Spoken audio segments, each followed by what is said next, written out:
la anemia por deficiencia de hierro. Es la anemia más frecuente, la causa más frecuente de consulta por anemia. Vamos a hablar un poco sobre el metabolismo del hierro y vamos a hablar de la anemia ferropénica. Está bien claro, ¿verdad? Que obviamente anemia significa la disminución de las cifras de hemoglobina por debajo de 13 en varones y por debajo de 12 en mujeres. Cuando tenemos anemia, ¿sí? Lo primero que tenemos que pensar es la causa, ¿verdad? Por definición, la anemia por deficiencia de hierro es una anemia microcítica hipocrómica, donde se ha agotado absolutamente todas las reservas de hierro que se almacenan en forma de ferritina. Por lo tanto, anemia ferropénica, por definición, es una anemia microcítica hipocrómica con ferritina baja. Hablemos un poco sobre el metabolismo del hierro. ¿Qué es el hierro? El hierro es un metal de transición que es muy abundante en la Tierra, es el cuarto elemento más abundante en la Tierra, pero en los sistemas biológicos solamente está en pequeña cantidad. Cuando nos referimos a sistemas biológicos, estamos hablando, por ejemplo, del hierro que está presente en la hemoglobina, en la mioglobina, o bien que interviene en el metabolismo oxidativo y el crecimiento celular. Nosotros no sintetizamos el hierro. Por lo tanto, la única manera de ingerir el hierro es a través de la ingestión de alimentos. Nosotros tenemos que conocer y tenemos que saber que una dieta balanceada, una dieta equilibrada, proporciona una suficiente cantidad de hierro, ¿verdad? Especialmente en los alimentos de origen animal. ¿Cuál es la función del hierro? El hierro interviene en el transporte de oxígeno. Sin hierro no se transporta oxígeno. Y la principal forma de transportar oxígeno es por medio de una proteína que contiene un grupo prostético, un pigmento. Esa proteína se llama hemoglobina, que está contenida dentro de los glóbulos rojos. También transporta oxígeno a nivel de la cadena respiratoria, porque está presente en los citocromos. También el hierro actúa como catalizador de muchas reacciones necesarias para el desarrollo, diferenciación, proliferación celular, reacciones enzimáticas, metabolismo oxidativo, crecimiento celular. Pero básicamente el hierro interviene en el transporte de oxígeno. Y por lo tanto, si no hay hierro, no hay transporte de oxígeno. Y si no hay oxígeno, no hay energía. Y si no hay energía, hay astenia, ¿verdad? Entonces, es la principal función del hierro.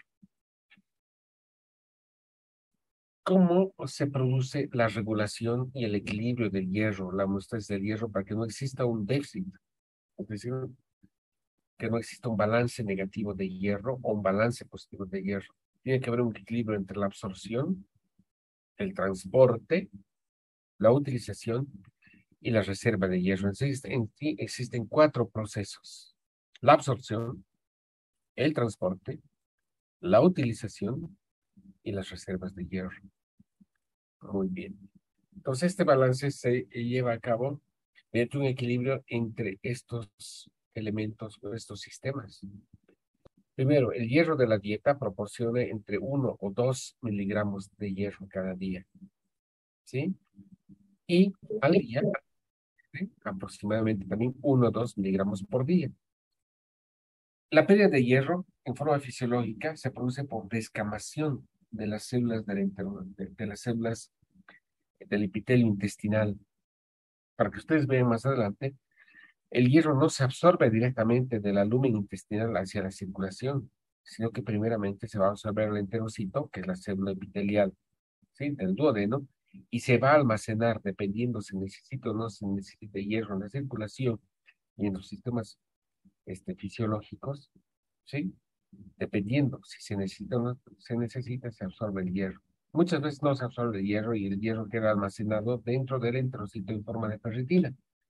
Y llegada cada 7 días, llegado el momento, se esfacela y se pierde con las heces. La menstruación es otra forma de perder permanentemente hierro. Y un equilibrio debe existir entre el aporte, la absorción y obviamente la pérdida de hierro. Una vez que se absorbe el hierro, aproximadamente 3 miligramos están contenidos con una proteína transportadora que se llama apotransferrina, que es la proteína transportadora de hierro. El hierro se transporta a diferentes sistemas. Puede transportarse a los músculos y almacenarse como mioglobina, aproximadamente 300 miligramos. O puede, sí, en la mayor parte de las veces, transportarse a la médula ósea para la utilización. El hierro se utiliza en la síntesis de hemoglobina. Por lo tanto, 300 miligramos están contenidos en la médula ósea. y sobre todo en la masa globular. Prácticamente un kilo, más de 1,5 kilos de hierro está contenido en la masa globular. Miren, entonces el hierro está contenido en los eritrocitos circulantes en una cantidad de 1.800 miligramos. Cuando no se utiliza el hierro, ya sea en forma de hemoglobina o en forma de hemoglobina, se almacena en forma de ferritina transportable o en forma de hemosiderina. En las células de Kupffer del hígado, aproximadamente 1 kilo de hierro, 1.000 miligramos, o bien en los macrófagos del sistema retículo endotelial, aproximadamente 600 miligramos. Por lo tanto, los sistemas de almacenamiento, ¿sí? Se encuentran en las células de Kupffer y en las células del sistema retículo endotelial, y el hierro fisiológico se emplea para la utilización de hemoglobina o mioglobina. La mayor parte del hierro se encuentra circulando en forma de hemoglobina. ¿Dónde? En los eritrocitos circulantes. Este balance permite que no exista déficit de hierro. Cuando hay una mayor utilización o mayor pérdida, se produce un balance negativo y se va a producir una anemia ferropénica. ¿Sí? Por lo tanto, este es el sistema de distribución de hierro en compartimentos. Hay un compartimento intestinal donde el hierro se absorbe y donde el hierro se almacena en el enterocito. Cuando el hierro no se absorbe, se esfacea el epitelio intestinal y se pide aproximadamente esa cantidad de hierro no absorbido. Cuando se absorbe, el hierro se une a una proteína transportadora que se llama transferrina. El complejo transferrina-hierro está presente en el plasma y es este complejo el que transporta el hierro, por ejemplo, a la médula ósea para la formación de glóbulos rojos. La cantidad de hierro presente, ¿sí?, en los glóbulos rojos es la mayor parte. O bien se encuentra almacenada en los depósitos de las células de Kupffer, del hígado o de las células del sistema retículo endotelial. O bien se encuentra como mioglobina y en las enzimas de los citocromos. Entonces tiene que haber un intercambio permanente de hierro entre el hierro que se absorbe, el hierro que se transporta, el hierro que se utiliza y el hierro que se pierde, ¿verdad? Y el hierro que se almacena. Muy bien. El cuerpo humano adulto contiene entre 3 y 4 gramos, es decir, 40, 50 miligramos de hierro por kilogramo de peso corporal. Y existen 3 compartimientos fisiológicos donde se encuentra el hierro. La mayor parte, ¿sí?, se encuentra como hierro funcional. El 75% del hierro total, 2,3 y 3 gramos, se encuentra en la hemoglobina. 400 miligramos de la mioglobina y las enzimas de los citocromos. A eso se llama hierro funcional. El hierro de depósito representa el 25% y oscila entre 800 y 1.200 miligramos del pool de hierro de reserva. El hierro se reserva como ferritina, en forma de hidróxido férrico, que es fácilmente disponible y movilizable, y en forma de hemosiderina, que es el hierro menos disponible, que está alojado en forma de gránulos en el sistema retículo endotelial. Si yo les pregunto, ¿de qué manera se almacena el hierro? En forma de ferritina y en forma de hemosiderina. Y solamente menos del 1% del pool se encuentra unido a la transferrina, que es la proteína que transporta hierro. Por lo tanto, ¿cuáles son los 3 compartimientos fisiológicos de hierro? De depósito, de transporte y el hierro que se emplea para la síntesis de hemoglobina o mioglobina o presente en los citocromos transportadores de oxígeno. Muy bien, vamos a referirnos a cómo se produce la absorción de hierro. Miren, ¿qué son las moléculas de hierro que ingerimos con la dieta? El hierro no hemínico verde, que es el hierro que está presente en las verduras y los alimentos, ¿sí?, diarios, especialmente en las legumbres, que representa entre el 85 y 90% del aporte diario de hierro. Por lo tanto, el mayor aporte de hierro está dado por las vegetales verdes, por las verduras, por las legumbres. Pero para que ustedes vean, no todo lo que se aporta del hierro de las verduras se absorbe, porque es un hierro no hemínico, no está en forma de hemo y no se absorbe fácilmente.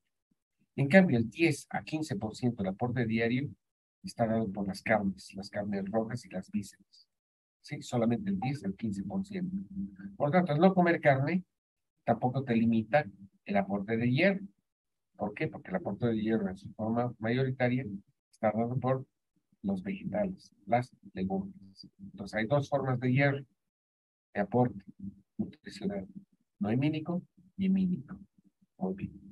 El hierro, ¿sí?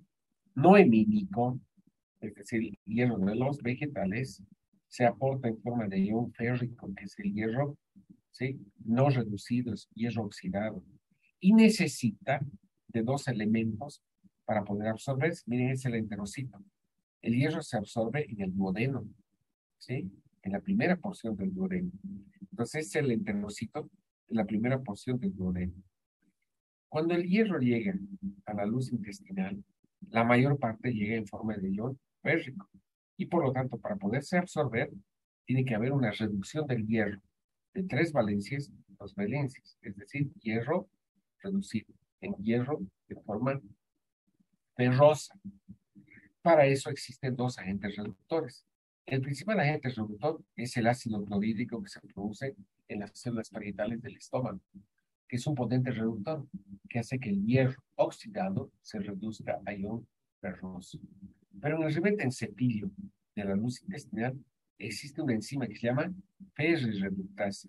La ferrirreductasa reduce el hierro férrico a ion ferroso. Para que este ion ferroso llegue al ribotencepilio, y aquí existe una proteína transportadora que se llama proteína transportadora bivalente de metales tipo 1, que es la que introduce el hierro en forma ferrosa. Por lo tanto, chicos, si la mayor cantidad de hierro de la dieta es hierro no hemínico, este hierro hemínico es de difícil absorción y tiene que reducirse por acción de la ferroreductasa para convertirse en ion ferroso. En cambio, el hierro de los alimentos de origen animal es mucho más fácil, ¿sí?, de que pase del estado oxidado a reducido y es fácilmente transportable al interior del hepatocito, digo, del enterocito. En el enterocito el hierro, ¿sí?, va a seguir dos caminos. Si hay deficiencia de hierro, inmediatamente ese hierro va a liberarse por medio, ¿sí?, de un transportador que está en la parte basal de la membrana del enterocito que se llama ferroportina. Y ese hierro va a pasar a la circulación y se va a unir a ese transportador que se llama transferrina. Pero si no hay deficiencia de hierro, como ocurre en nosotros, por ejemplo, nosotros que tenemos una dieta equilibrada y un balance neutro de hierro, al comer un rico churrasco, ese churrasco nos va a proporcionar suficiente cantidad de hierro que va a entrar al enterocito, pero como nosotros no necesitamos hierro porque no tenemos deficiencia de hierro, el hierro se va a almacenar en el enterocito en forma de ferritina y no va a pasar a la circulación. Cuando se esfacele, ¿sí?, la célula intestinal, se va a perder grandes cantidades de ferritina, ¿sí?, y por ende de hierro, ¿sí?, por descamación del enterocito. Entonces, no todo lo que se absorbe del lumen intestinal del enterocito va a pasar a la circulación. Para que pase a la circulación tiene que haber deficiencia de hierro. Y esa deficiencia de hierro va a frenar una proteína que se llama epsidina, ¿sí? La epsidina juega un papel importante. La epsidina es una proteína que se sintetiza en el hígado, que es el principal regulador de la absorción de hierro. Una mayor cantidad de epsidina bloquea, es como echarle llave al enterocito, bloquea la absorción de hierro y por lo tanto produce un estado de deficiencia funcional de hierro. En cambio, la deficiencia de epsilina hace que todo el hierro que se absorbe de la dieta va a pasar a la circulación y va a llegar a los diferentes lugares. Tiene que haber, por lo tanto, un equilibrio entre los pacientes que tienen anemia y los pacientes que tienen hemocromatosis, ¿sí?, que es una sobrecarga de hierro, o la anemia ferroprimética. ¿Cuál es el principal mecanismo regulador de la absorción y la distribución de hierro? La epsilina, no se olviden. Miren este gráfico. Aquí están los cordones de hepatocitos, y aquí están las células de Kupffer, y aquí está el hierro unido a transferrina en el sinusoide. Cuando el hierro satura totalmente a la transferrina, es decir, la transferrina está totalmente saturada de hierro y no hay deficiencia de hierro, inmediatamente este sistema o este complejo que es, ¿sí?, transferrina unida al hierro, manda señales a las células de Kupffer. y a las células epiteliales para la liberación de interleuquina 6, fecha verde, fecha rosa o roja, interleuquina 6. Y esta interleuquina 6 actúa sobre el hepatocito para que se libere hepcidina, ¿sí? Se libere hepcidina. Eh, ¿Ven la diapositiva? ¿O se perdió? Sí, Sí, doctor. doctor, se ve. ¿Se ve? Sí, sí, sí, doc. Pero se me ha perdido. Bueno, ¿qué es la hepcidina, chicos? Aquí está. Decía que era. La hepcidina lo que hace es que a nivel del enterocito bloquea la liberación de ferritina, ¿sí? O la liberación de hierro del enterocito a la circulación, porque bloquea un transportador basal de la célula del enterocito que se llama ferroportina, ¿sí? Entonces, escúchenme, cuando tienes suficiente cantidad de hierro, esta suficiente cantidad de hierro unida a transferrina va a estimular a las células de Kupffer para la liberación de interleuquina 6. Y la interleuquina 6 hace que el hepatocito libere hepcidina. ¿Y qué hace la hepcidina? La hepcidina bloquea la absorción intestinal de hierro y sobre todo bloquea la salida de hierro contenido en el macrófago para que ese hierro sea transportado por la transferrina hacia la medulosa para la síntesis de hemoglobina. Por lo tanto, el efecto de la interleuquina 6 y los lipopolisacáridos liberados por las células de Kupffer estimulan y regulan la síntesis de hepcidina, que tiene dos efectos. Inhibe la absorción neuronal de hierro y bloquea la liberación de hierro desde el macrófago, porque disminuye la expresión de un transportador de hierro que va a ferroportina 1 en el macrófago. Por lo tanto, la liberación de hepcidina causa hiposideremia. Cuando hay hepcidina, no hay absorción de hierro. ¿Y cuándo hay hepcidina? Cuando no necesitas hierro. En cambio, la falta de hepcidina hace que todo el hierro de la dieta pase a la circulación y que el hierro que está almacenado en el macrófago, producto de la destrucción de los macrófagos, perdón, de la destrucción de los glóbulos rojos, libere ese hierro para que el hierro salga a la circulación y pueda ser utilizado. Entonces, ese es el rol de la hepcidina. Miren, este es el enterocito. Este es el transportador equivalente de metales por donde se introduce el hierro al interior del enterocito. Aquí en el enterocito el hierro o se convierte en ferritina o se transporta rápidamente por la ferroportina hacia la circulación para unirse con la transferrina. ¿Qué es la hepcidina? La hepcidina es un bloqueador tanto el enterocito como el macrófago. Lo que hace la hepcidina es bloquear, ¿sí?, la ferroportina del enterocito y bloquear la ferroportina del macrófago. Por lo tanto, evitas que el hierro salga del macrófago y evitas que el hierro se introduzca del enterocito hacia la circulación. Cada vez que hay hepcidina, hay disminución de la cantidad de hierro circular. Pero si nosotros no tendríamos, miren aquí, en esta diapositiva, si nosotros no tendríamos hierro, tenemos un estado de ferropenia, no habría estímulo para la liberación de leuquina 6 y no habría estímulo para la formación de hepcidina. Por lo tanto, el hierro rápidamente pasaría del enterocito hacia la circulación y el hierro pasaría rápidamente del macrófago a la circulación para ser transportado hacia la médula ósea para la síntesis de hemoglobina y poder saturar nuevamente, ¿sí?, los glóbulos rojos, poder formar hemoglobina y el hecho de que salga el hierro del macrófago y se absorbe el hierro del enterocito, rápidamente va a saturar la transferrina, bloqueando otra vez la absorción mediante la liberación de hepcidina. Este mecanismo es súper importante, chicos. Por lo tanto, el principal regulador de la absorción de hierro intestinal y de la liberación de hierro del macrófago hacia la circulación es la hepcidina. No solamente la hepcidina, sino existen una serie de proteínas que regulan la distribución y la absorción de hierro en los diferentes componentes celulares. Nuevamente, miren, aquí está el enterocito y aquí está el bitter iron, el hierro de la dieta. El hierro de la dieta tiene que estar en forma de ion ferroso. Acá está el transportador de diferentes metales. que captura a las moléculas de hierro en forma de ion ferroso y les introduce en el enterocito. En el enterocito existe una sustancia que se llama una proteína estatina. Cuando hay deficiencia de hierro, rápidamente la estatina transporta el hierro hacia la ferroportina para que la ferroportina transporte hierro a la circulación.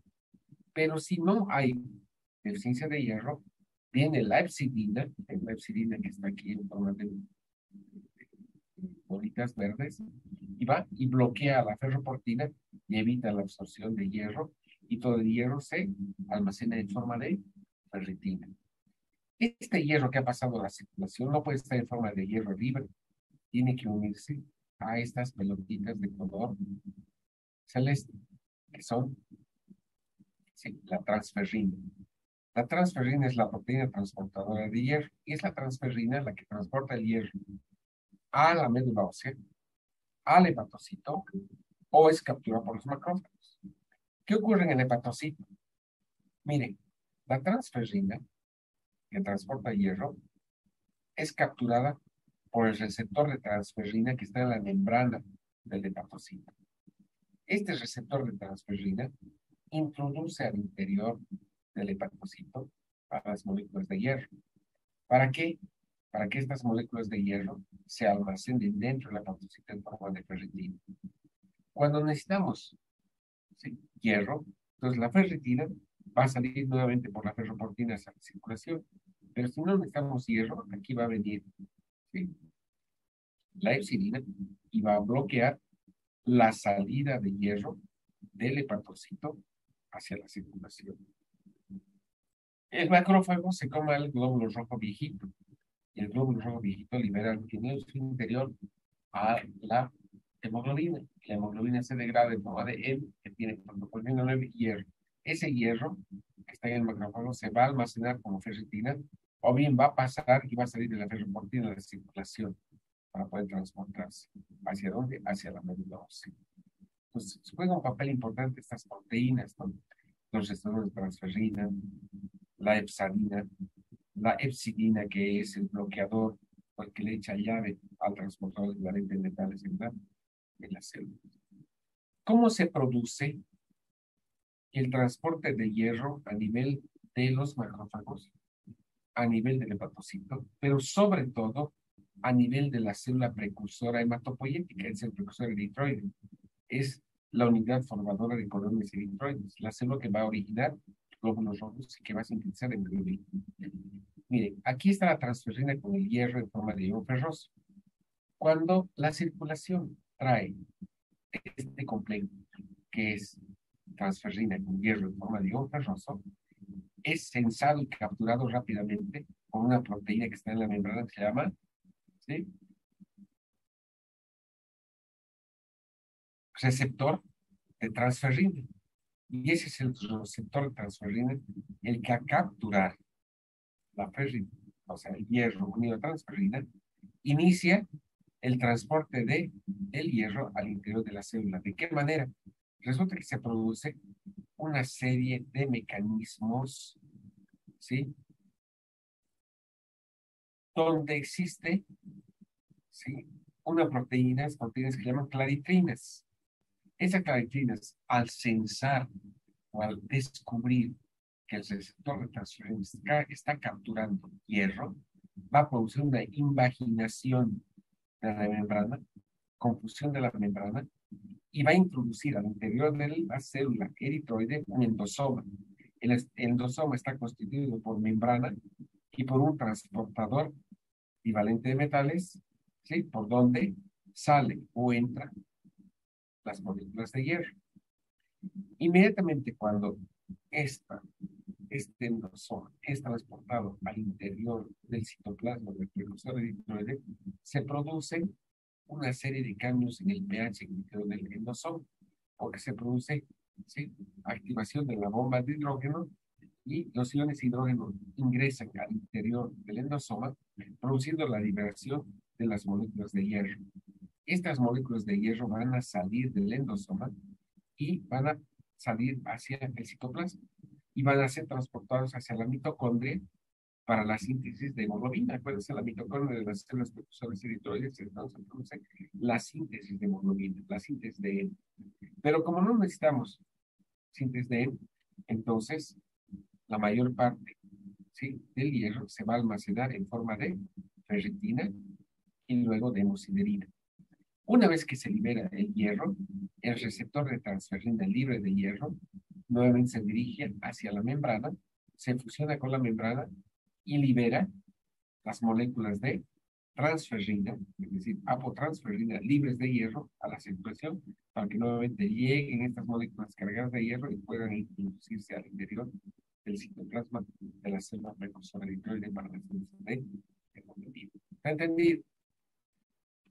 De igual manera, ¿no? Es lo que ocurre, ¿sí?, con el hepatocito y con el macrófago. Acuérdense, aquí está el receptor de transferrina y aquí está, sí, la transferrina con las moléculas de hierro y cómo se produce endosomas y luego los endosomas introducen en el interior un receptor más las moléculas de hierro que se van a seguir liberando y almacenando en forma de ferritina o hemosiderina en el hepatocito o en el macrófago o en la célula eritroide. Entonces, ¿cuáles son las células involucradas en el metabolismo del hierro? El perocito, que tiene transportador mediante de citroreportina, donde aquí está la estatina y donde actúa la epsilina. El precursor eritroide, que tiene el receptor de transferrina y que transporta como de endosomas, ¿sí?, al receptor, sobre todo, ¿sí?, en pH ácido, liberan las moléculas de hierro que van a ser transportadas por la mitocondria para la síntesis de hemoglobina, o bien en el hepatocito para que se almacene en forma de ferritina, o bien en el macrófago para que el hierro se almacene en forma de ferritina. La principal fuente de almacenamiento de hierro se conoce con el nombre de ferritina sérica. ¿Y cómo se transporta el hierro? Unido a una proteína que se llama apotransferrina en forma de un ferroso. Muy bien. Cuando no existe absolutamente nada de hierro funcionando, ni en las reservas, ni en las células para la síntesis de hemoglobina, se habla de anemia ferropénica. ¿Cuál es la definición de anemia ferropénica? Eritropoiesis deficiente por ausencia absoluta de hierro. Como dice ahí, es la causa más frecuente, más común de anemia. ¿Sí? Esta es la prevalencia, miren, en mujeres adultas en edad fértil y en niños y en embarazadas, cerca del 40%, 4 de cada 10 o 1 de cada 3 mujeres en edad fértil va a cursar con anemia ferropénica. Por lo tanto, la anemia ferropénica es bastante frecuente. ¿Sí? 1 de cada 3 de ustedes, chicas, va a tener una deficiencia de hierro. En cambio, en varones, miren, la prevalencia es muy poca, 4%. ¿Por qué? Porque los varones no tenemos pérdida de hierro, no tenemos menstruación. Pero ojo, cuando hay anemia ferropénica en un varón o en una mujer adulta postmenopáusica, tenemos que parar las orejas, porque puede haber una situación grave. Eso significa que hay mayores pérdidas, y las pérdidas generalmente son gastrointestinales. Por lo tanto, no es frecuente que un varón tenga anemia ferropénica, pero sí es frecuente porque la incidencia es alta en niños, sobre todo mujeres adultas y embarazadas, donde la deficiencia de hierro es bastante frecuente. ¿Cuáles son las causas de deficiencia de hierro? Que haya un menor aporte, que haya un mayor incremento en las demandas o que haya una adecuada absorción gastrointestinal. Todo esto lo vamos a resumir en 4 causas. Primera causa de anemia ferropénica. Entonces, cuando veamos un paciente con anemia crónica microcítica, con ferritina baja, estamos ante la certeza que estamos frente a una anemia ferropénica. ¿Cuáles son las causas? 1, que no se coma hierro. 2, que no se absorba hierro. 3, que se pierda hierro. 4, que aumente los requerimientos de hierro. Ingesta inadecuada. ¿Quiénes sufren de ingesta inadecuada? Los lactantes menores y las dietas vegetarianas, veganas estrictas. Aunque teóricamente una dieta vegetariana o vegana no tendría por qué producir anemia ferropénica. La dieta contiene más o menos 6 miligramos de hierro por cada 1000 kilocalorías. Y hemos dicho que existen 2 formas de aporte de hierro: el hierro no hemínico y el hierro hemínico. No hemínico, cereales, vegetales, legumbres, y se ingiere como ion férrico. La absorción, por lo tanto, es variable y depende y está influenciada también por la vitamina C. La vitamina C aumenta la absorción. Pero ojo, si nosotros tomamos café, té, mate, o bien leche, o calcio, o ácidos, antiácidos, todas esas sustancias van a disminuir la absorción de hierro. De ahí que es mejor que el hierro se absorba en estómago vacío o que tengamos nosotros, o sea, para poder mejorar la absorción, tendríamos que administrar vitamina C o ácido ascórbico. Hemos dicho que el 75%, 80% del hierro se aporta como hierro mínimo. El hierro M es el hierro de la carne, se absorbe fácilmente y es menos dependiente de otros componentes de la dieta que favorece la absorción misma del hierro no M. Entonces, una dieta equilibrada debería darnos estos dos tipos o proporcionar dos tipos de hierro a nivel del glúcido intestinal. Los lactantes menores no comen carne, toman leche. La leche no tiene hierro. La leche materna no tiene hierro.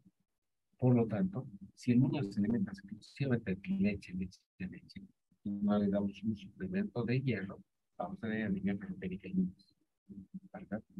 Los niños empiezan a tomar recién o a comer carne a partir del quinto o sexto mes, por lactantes menores. Obviamente, las dietas vegetarianas, acuérdense, el hierro no hemínico depende mucho de la absorción de la presencia de vitamina C o bien de bicarbonatos, tanatos, oxalatos, carbonatos, calcio, etcétera, etcétera. Los requerimientos, para que ustedes vean, en el varón adulto 5 a 10, pero en la mujer adulta hasta 20 miligramos. Esto se incrementa mucho más aún en el embarazo. ¿Sí? Muy bien.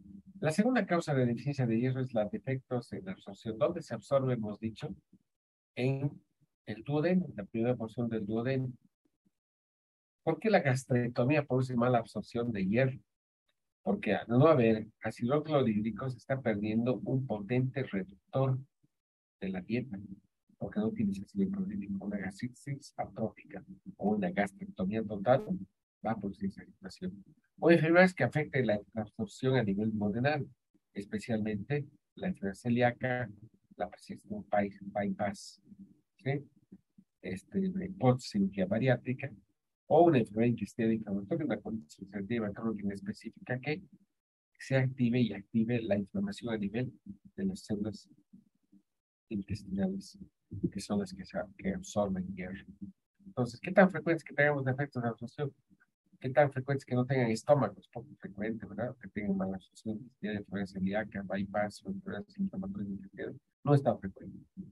Tercera causa, presión aumentada, es la causa más importante de deficiencia de hierro. Entonces, cuando veamos una deficiencia de hierro, pensemos pues que la mujer está en edad fértil y va a tener pérdidas menstruales, menorragias, polimenorreas o otros sangrados uterinos. Si está en etapa, en edad menopáusica, el sangrado uterino está relacionado, por ejemplo, a un sea de endometrio. Si somos varones, los varones no tenemos útero y por lo tanto no tenemos menstruaciones.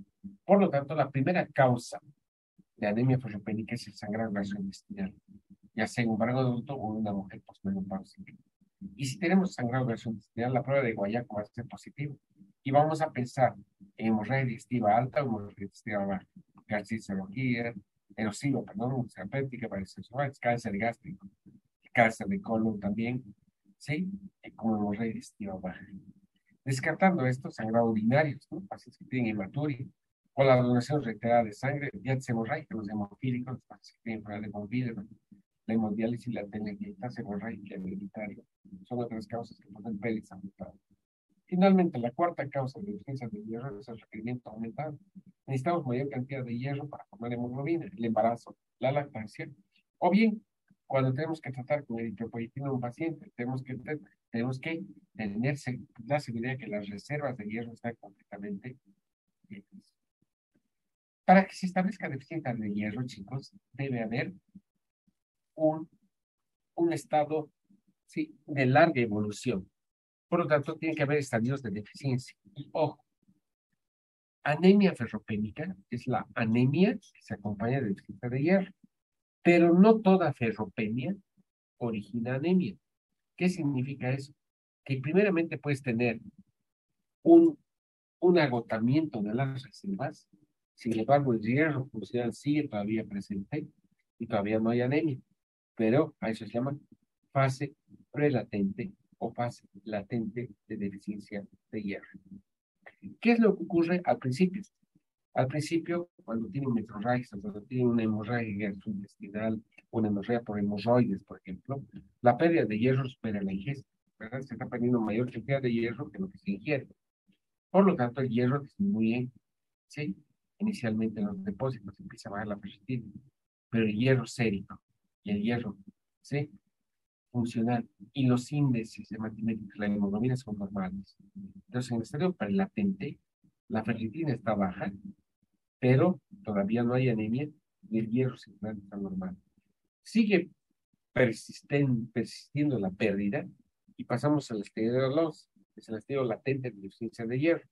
Aquí ya se agotan los depósitos, ya tenemos la ferritina baja, ya empieza a disminuir el hierro circulante, ya hay hiposidremia, y empieza a haber transferrina libre de hierro, aumento del TBC, que es la Total Iron Binding Capacity, es decir, la capacidad total de saturación de transferrina va a aumentar. Aumenta la proteína intersticial libre, porque no hay hierro, pero todavía no hay anemia y todavía los índices magnéticos son normales. Si vamos a ver un hemograma, vas a ver 13 de hemoglobina, régimen normal, régimen normal, sin embargo, sí, la ferritina ya está baja y el hierro circulante ya está bajo. Por lo tanto, hay una deficiencia latente. Finalmente, el estadio 3 es el estadio de deficiencia y de anemia, donde las reservas están vacías y donde el patrón de hierro es de deficiencia, hierro sérico bajo, es decir, hiposidremia, capacidad total de saturación de transferrina o IMC muy aumentada, y el porcentaje de saturación está escaso, está bajo. ¿Sí? Por lo tanto, ya hay, ¿sí?, alteraciones en el patrón de hierro y ya se ve alteraciones morfológicas en los glóbulos rojos. Hay microcitocromía y un estado de anemia. Por eso es importante diferenciar las fases de desarrollo de la deficiencia de hierro. Por eso, esta diapositiva te muestra la secuencia de la neutropenia. ¿Sí? Lo primero que se agota es el hierro de depósito. Después se agota el hierro circulante y finalmente se produce disminución del hierro funcional con disminución de la hemoglobina. Para esto han debido pasar más o menos 3 a 6 meses. La anemia ferropénica no es una anemia aguda, es una anemia crónica que formó, conforme vas teniendo disminución en la ingesta y aumento en las pérdidas, vas a tener una deficiencia de hierro. Por eso, el tratamiento no es de 1, 2, 3 o 4 semanas, ni con transfusión. El tratamiento es lograr que el depósito de hierro nuevamente se normalice. Y eso ocurre entre 3 y 6 meses después de iniciar el tratamiento. ¿Sí? Por lo tanto, el hierro de depósito, que es la ferritina, nos marca si el paciente ha seguido un correcto tratamiento. Lo primero que vamos a normalizar es la hemoglobina, de ahí que cuando damos hierro al mes ya no hay anemia, pero no es una garantía. ¿Por qué? Porque si bien no hay anemia, sigue habiendo disminución del hierro sérico. La capacidad total de saturación está alta, el hierro sérico está bajo y el porcentaje de saturación está bajo. Y obviamente la fricción está baja. Conforme vamos dándole hierro, a los 6 meses recién el hierro de depósito o la hemosiderina se va a normalizar. Por eso el tratamiento lleva 3 a 6 meses. ¿Cuáles son las manifestaciones clínicas? ¿Cómo sospechamos una deficiencia de hierro? Es muy inespecífico. Generalmente, ya las manifestaciones dependen de la entidad subyacente. Si tienes hemorroides, si tienes una úlcera péptica, si tienes una gastritis, si tienes sangrados urinarios, hematuria, los síntomas van a depender mucho de la entidad subyacente. Como les había dicho, la anemia ferropénica es una anemia regenerativa de presentación insidiosa y gradual con síntomas muy específicos: astenia, dinamia, palidez, caída de cabello en niños, irritabilidad y déficit de atención. En algunas ocasiones puede haber déficit de los epitelios, sobre todo en la anemia ferropénica severa, con coiloniquia.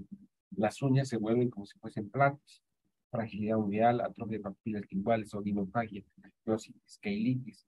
Así se conoce con el nombre de síndrome de Plummer-Vinson. El paciente se queja de disfagia, de glositis y de anemia ferropénica. En algunas ocasiones, ¿sí?, podemos establecer el diagnóstico porque le preguntamos al paciente si tiene ganas de comer tierra, o bien comer, o comer, por ejemplo, hielo, o comer champú, jabón, sea, a eso se llama pagofagia. Y el deseo de comer tierra pica o geofagia. Es una situación característica y no se sabe por qué se produce en la anemia ferropénica. Una vez que tenemos la sospecha de la anemia ferropénica, porque hemos hecho ah, clínica, tenemos que pedir laboratorio. Vamos a pedir un hemograma, ¿verdad? Y en el hemograma, si tienes anemia, vas a tener, pues, disminución de la hemoglobina. Pero muchas veces tienes ferritina baja sin que tengas anemia, porque puede estar en un estadio prelatente o en un estadio latente de deficiencia de hierro. Pero el común denominador de la anemia ferropénica es la microcitosis e hipocromía. El ancho de distribución eritrocitaria, que les explicaba ayer, que se llama Red Distribution Width, que evalúa el grado de anisocitosis, ¿sí? Es importante. ¿Por qué? Porque el ancho de distribución eritrocitaria está muy alto, es decir, hay mucha anisocitosis en la anemia ferropénica. Es casi diagnóstico de anemia ferropénica al ver una anemia con PGM bajo, HCM baja y Red Distribution Cell Width alto, es decir, ancho de distribución eritrocitaria alto. Como es una anemia cuando no se produce en los reticulos están disminuidos, es una anemia regenerativa. No se conoce y no se sabe por qué en la anemia ferropénica hay tendencia al aumento de plaquetas, trombocitosis. Si hacemos un patrón de hierro, ¿cómo está el hierro sérico, el hierro circular disminuido? ¿Cómo está la saturación de transferrina? Es decir, la capacidad de saturación de la transferrina. ¿Cuánta transferrina libre de hierro existe? Está aumentada porque no hay hierro y por lo tanto la capacidad está aumentada. Es como tener una aula con sillas vacías. Todas las sillas es la transferrina y solamente hay 2 o 3 alumnos que ocupan el aula. Entonces el aula está vacía porque hay mucha capacidad en el aula, ¿verdad? Por eso la capacidad de saturación de transferrina está aumentada, porque hay mucha capacidad para que la transferrina transporte hierro. Pero ¿cómo está el porcentaje de ocupación? Bajo, ¿verdad? ¿Cómo está el porcentaje de saturación de hierro? Disminuido. Entonces, ¿cuál es el patrón de hierro de deficiencia?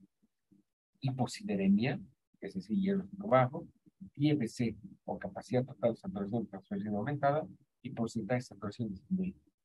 La ferritina, que es el hierro del depósito, siempre está disminuida. Los receptores de transferrina están aumentados. ¿Por qué? Porque hay receptores libres de transferrina. La protoferrina ectosteria libre de hierro está aumentada porque no hay hierro para formar con la protoporfirina un puente.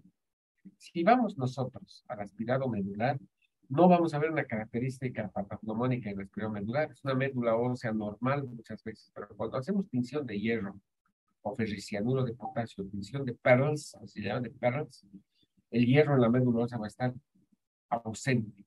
No hay ferritina por eso, porque va a haber anemia ferropénica. Miren, este es el hemograma característico de la anemia ferropénica. Hemoglobina 7.8, anemia. BGM bajo, 59. HCM bajo, 17. Anemia hipocrómica microcítica. La C blanca no se altera, pero en la C plaquetaria vamos a ver, ¿sí? Tendencia a la trombocitosis. Y el ancho de distribución eritrocitaria, a diferencia de tamaño de un glóbulo rojo, está muy alto. Es hasta 13, aquí tiene 22%. Casi patognomento de anemia ferropénica. ¿Qué tendríamos que hacer en esta paciente, Susana Ross? Medir ferritina. Si la ferritina está baja, no hay duda, es una anemia ferropénica. Y rápidamente pensamos en 4 causas. 1, falta de aporte. 2, falta de absorción. 3, ¿sí? Pérdidas aumentadas. 4, aumento de los requerimientos. Miren, una característica es esta hipocromía y microcitosis. Los glóbulos rojos se ven más chiquitos, pero más pálidos, un halo pequeño. ¿Sí? Estos son los parámetros que nos permiten evaluar, ¿sí? El estado de los pacientes y el estado de los sistemas biológicos cuando tenemos anemia ferropénica. Por ejemplo, los niveles de ferritina evalúan los depósitos de hierro. La saturación de transferrina, el hierro funcional, porque el hierro funcional está unido a la transferrina. La proporción de glóbulos rojos hipocrómicos, déficit funcional de hierro, que hay muchos glóbulos rojos hipocrómicos. El contenido de la hemoglobina en los leucocitos de déficit funcional de hierro va a estar bajo y los receptores solubles de transferrina van a estar elevados. ¿Sí? Muy bien. Hemos hecho el diagnóstico de anemia ferropénica y hemos visto que la principal causa puede ser, por ejemplo, una metrorragia disfuncional.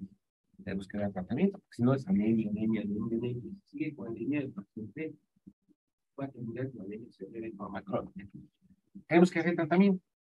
¿Y cuál es el objetivo del tratamiento? Restablecer las reservas para lograr un balance positivo y que la ferritina se normalice. Y obviamente el tratamiento es la causa. Jamás vamos a tratar la anemia fosfatónica si no tratamos la causa. ¿Cómo se da? Hay dos vías de administración de hierro, vía oral y vía parenteral. La forma más segura y barata es dar hierro por vía oral. ¿Y en forma de qué? De sales. Hay sales como el sulfato ferroso, fumarato ferroso, gluconato ferroso, que generalmente hay que dárselo siempre en ayunas, 30, 45 minutos antes de las comidas. Hay un hierro que se llama polimaltosado, que es un hierro trivalente, que a diferencia de las sales de hierro, no se altera con la dieta. Tú puedes dar hierro carboxi o polimaltosado después de el desayuno, por ejemplo. En cambio, si vas a dar sales de hierro, es mejor darlas en las dosis de las sales de hierro se calculan en términos de hierro elemental. En adultos, 200 miligramos al día. Niños, 3 a 6 miligramos por kilogramo de peso por día, en dos divididos. Hemos dicho que se absorbe mejor un estómago vacío. Y si queremos aumentar la absorción, le tenemos que dar ácido ascórbico, más o menos 500 miligramos, que facilita la absorción. ¿Cómo vamos a evaluar que estamos respondiendo? Vamos a medir los reticulocitos. Los reticulocitos empiezan a elevarse entre 3, 7 a 10 días. Inicialmente, sí, los reticulocitos estaban ausentes, bajos, y de repente empiezan a aparecer y cuando venimos y hacemos un recuento de los reticulocitos están entre más, en mayor número, entre el séptimo al décimo. La hemoglobina se normaliza en 4 semanas al mes, pero el tratamiento para poder hacer que los depósitos completamente vuelvan a la normalidad, 3 a 6 meses. Esta es la cantidad de hierro elemental por cada una de estas presentaciones en el comercio, ¿no? Que son sales, succino ferroso, ferroso, la cantidad de hierro elemental. Hemos dicho que el hierro elemental se mide en función de, o sea, el requerimiento es 200 miligramos al día. Por lo tanto, si le vamos a dar sulfato ferroso a la concentración de 65, tendríamos que darle más o menos 3 tabletas al día de sulfato ferroso. ¿Está entendido? Muy bien. Muchas veces es necesario administrar hierro por vía parenteral, especialmente por vía intravenosa. No se debe dar hierro por vía intramuscular, ojo, ya no se da, está proscrito, no es una mala praxis.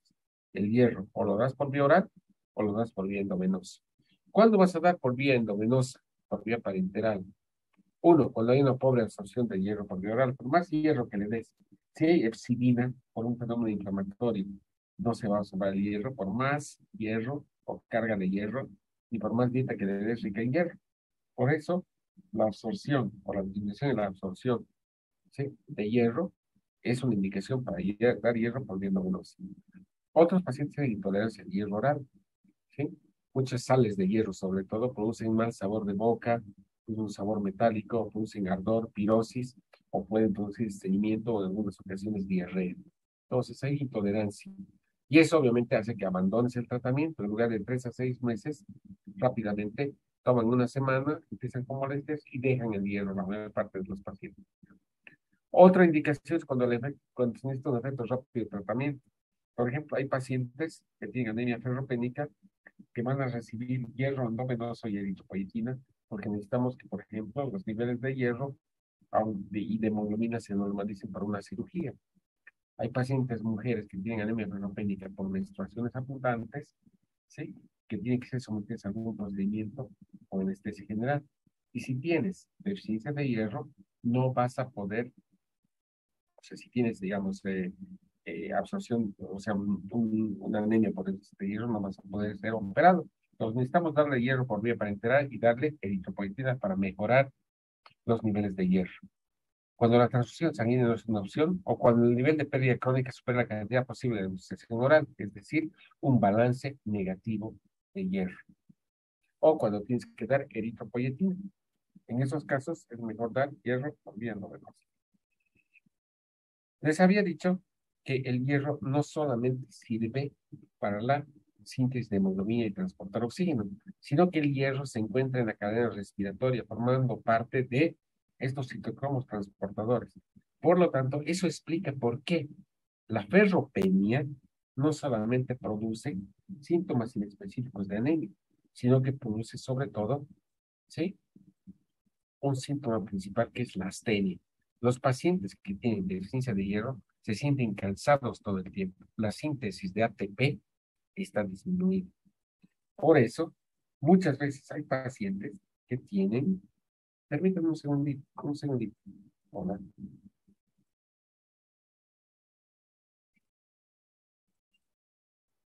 Sí, ¿me puedes llamar por favor en 10 minutos? Estoy en clase, estoy justo dando clase, por eso no contesto.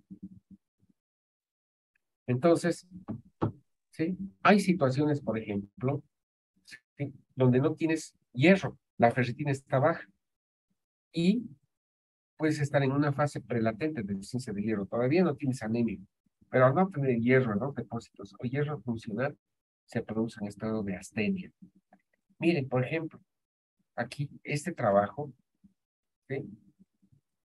Está dirigido a mujeres premenopáusicas, mujeres jóvenes como ustedes, las chicas que están en edad fértil, que tienen un balance negativo de hierro y por lo tanto tienen una fase prelatente de deficiencia de hierro. Miren, la hemoglobina está más de 12, pero la ferritina sérica está por debajo de 50, o sea, hay una deficiencia prelatente de hierro. Y estas chicas tienen, ¿sí? Un síndrome de fatiga crónica. Estas chicas no van a mejorar si les administramos hierro por vía oral. Cuando hay pacientes que tienen una fase prelatente de deficiencia de hierro, no tienen todavía anemia, tienen niveles de listina baja y tienen un síndrome de fatiga crónica, se van a beneficiar de la administración de hierro endovenoso para mejorar justamente los síntomas de fatiga y mejorar este hecho de que se mejore los niveles de hierro unidos a los citocromos transportadores de electrones en la cadena respiratoria para la síntesis de ATP. ¿Cuáles son los preparados de hierro por vía parenteral endovenosa? Hay tipo 1, tipo 2, tipo 3 y tipo 4. Los que más se utilizan son los tipo 2, ¿sí? Y los tipo 1. Tipo 1 y tipo 2. El tipo 1, el hierro carboximaltosado, ¿sí? Y el tipo 2, el hierro sacarato o hierro sacaroso. Y estas son características, ¿sí? El hierro gluconato y el hierro citrato sorbitol no están en nuestro medio, son de difícil, o sea, no se encuentran.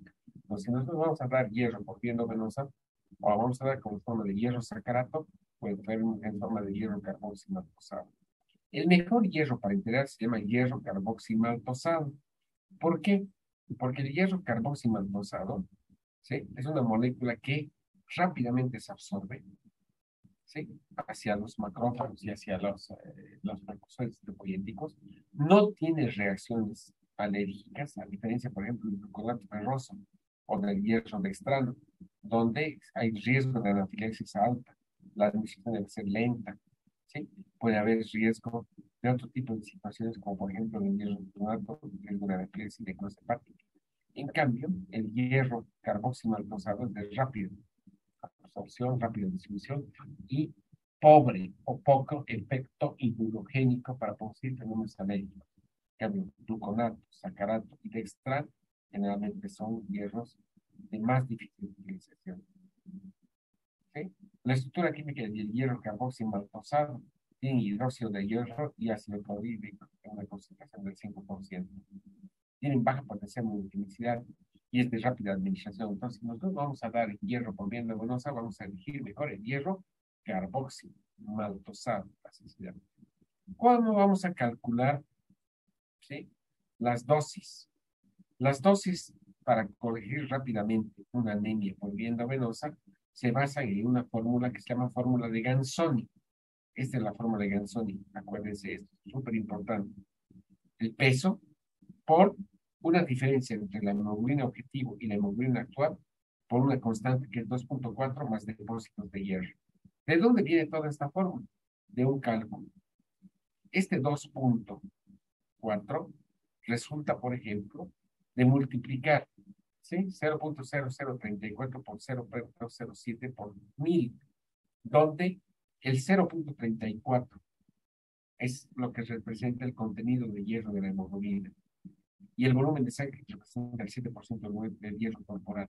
De ahí viene este factor de conversión. Dependiendo la diferencia o el gradiente que existe entre la hemoglobina objetivo y la hemoglobina actual, tenemos esta tabla. Por ejemplo, si nosotros queremos aumentar la hemoglobina en 3 va a depender mucho el peso. Si el paciente pesa 70 kilos, le vamos a dar, ¿sí? 1000 miligramos de hierro por día para integrarlo. 1000 miligramos de hierro. Los frascos de hierro carboximaltosano vienen de 500 miligramos. Por lo tanto, le vamos a dar 2 frascos de hierro para poder corregir la deficiencia de hierro. ¿Sí? ¿Cómo se debe dar? Inyección directa a una vena o el brazo venoso del bielso o el sistema de venoclisis. Nunca por hierro intramuscular. No se olvide. Esta es la fórmula de Gansol. Hay algunas contraindicaciones para la administración de hierro por vía endovenosa. La principal contraindicación, fenómenos anafilácticos, hipersensibilidad o que haya indicios de sobrecarga de hierro. Muchas veces, en lugar de tener anemia por deficiencia de hierro, tenemos anemia asociada a enfermedad crónica. En la anemia asociada a enfermedad crónica hay anemia y hay deficiencia de hierro circulante, pero el hierro de la reserva está aumentado, porque es un hierro que no se utiliza. Mañana vamos a hablar sobre los mecanismos que explican por qué hay anemia asociada a enfermedad crónica. Cuando hay este tipo de anemia, hay aumento de ferritina y nosotros tenemos el riesgo de una sobrecarga de hierro y una intoxicación secundaria del etéreo. Tampoco debemos dar hierro y no hay estudios que libren al hierro endovenoso de algún efecto tóxico en el primer trimestre del embarazo. Entonces, en el primer trimestre del embarazo no se debe dar hierro por día endovenoso. Estos son los efectos secundarios frecuentes: cefaleas, mareos, náuseas, dolor abdominal, que son menos frecuentes, si se dan cuenta, en algunos pacientes. ¿Sí? Algunas veces reacción local, algunas veces aumento de transaminasas, pero generalmente son poco frecuentes y son leves. Finalmente, vamos a utilizar el término profilaxis. En la profilaxis, que significa que no hay deficiencia de hierro, pero potencialmente puede producirse anemia hemorrágica. ¿En quiénes se hace profilaxis? En los niños menores de 3 años, en las embarazadas, todas las embarazadas reciben sales de hierro, donadores reiteratorios de sangre, mujeres con arterias menstruales negativos de hierro y pacientes que reciben dosis altas de aspirina o que necesitan o que tienen aumento de los requerimientos. En los niños se inicia a los 4 meses. Generalmente la profilaxis 1 miligramo por kilogramo de peso al día o la dosis de 200 miligramos de hierro elemental como profilaxis para el. Muy bien, chicos. Está claro, creo.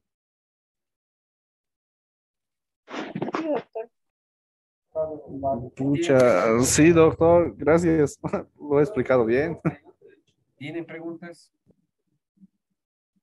En resumen, a ver, en 2 minutos, en 1 minuto, ¿qué es lo importante de la deficiencia de hierro? Primero, que es la anemia más frecuente. El hierro es un elemento fundamental para la síntesis de hemoglobina, pero no solamente síntesis de hemoglobina, para los sistemas enzimáticos de transporte de oxígeno final y formación de ATP. La deficiencia de hierro no es frecuente por deficiente ingesta y por deficiente absorción. La principal causa de deficiencia de hierro es la pérdida, ¿verdad? Por lo tanto, tenemos que buscar siempre posibilidades de pérdidas menstruales, posibilidades de pérdidas de por vía digestiva o otras pérdidas cuando hay anemia hemorrágica. La anemia por deficiencia de hierro es una anemia hipocrómica microcítica, generalmente con un ancho de distribución eritrocitaria alto. Con un hemograma, rápidamente vamos a llegar al diagnóstico. Cuando se establece el diagnóstico de anemia ferropénica, tenemos que tratar la causa y tenemos que dar un tratamiento prolongado porque el objetivo va a ser que las reservas de hierro de ferritina se completen y eso se logra recién entre 3 y 6 meses. El tratamiento es fácil, generalmente por vía oral, pero en algunas situaciones como de intolerancia, de poco apego o en la necesidad de que rápidamente aumente el nivel de hemoglobina, hace que tú utilices hierro por vía endovenosa. Para utilizar el hierro por vía endovenosa utilizas una fórmula, que es la fórmula de Gansoni, ¿sí? Donde tienes el peso del paciente, la brecha o la diferencia entre hemoglobina deseada menos hemoglobina real por 0.4 por más 1000 unidades. Eso lo vas a repartir en forma de hierro sacarato o en forma de hierro carboximaltosado. El hierro carboximaltosado, cada ampolla tiene 500 miligramos y el hierro sacarato 1000 miligramos. ¿Algo más? Con eso, ustedes ya saben la ciencia de hierro. Muy bien. Mañana, por favor, por lo menos tiene que haber 20, 25, 30 alumnos.